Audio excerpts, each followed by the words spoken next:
সিরাজগঞ্জের চৌহালি জেলা সদরের সঙ্গে নেই সড়ক যোগাযোগ, নদীগর্ভে বিলীন হয়েছে স্থলভাগের অধিকাংশ এলাকা।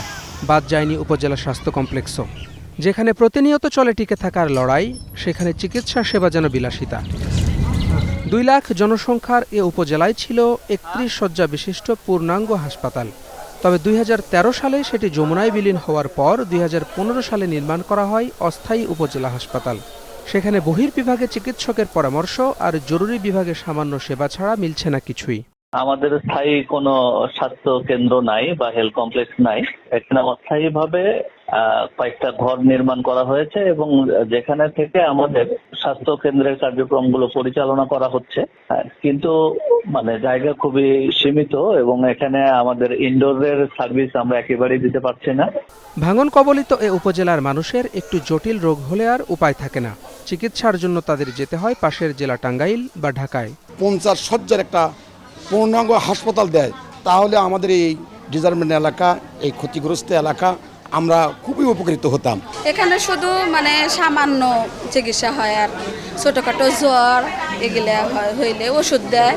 কষ্ট হইতেছে, চৌহালিবাসী খুবই কষ্ট। এই যে দেখেন শত শত মানুষ আসতেছে কিন্তু সেবা পাইতেছে না। সমস্যা শুধু ভবনের নয়, 17 জন চিকিৎসক থাকার কথা থাকলেও হাসপাতালে আছেন মাত্র 4 জন।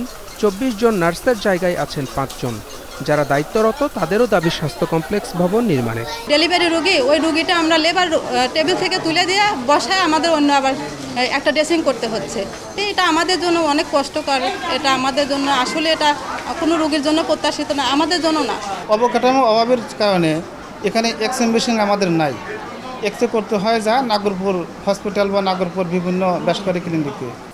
এদিকে সিভিল সার্জন বলছেন, ঢাকা থেকে উপজেলাটি কাছে হওয়ায় চিকিৎসকরা এখানে পদায়নের নিজ আগ্রহে এরপর চলে যান ঢাকায়। স্বাস্থ্যসেবা নিশ্চিত করার জন্য একটা উপজেলা স্বাস্থ্য কমপ্লেক্সের অন্তর্বিভাগ থাকা খুবই জরুরি। সার্বক্ষণিক সেবা দেওয়া খুবই জরুরি।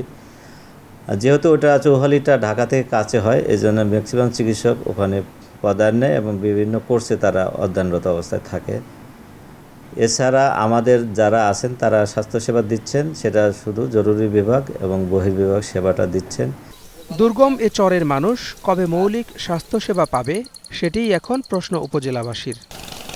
Desk report, star news.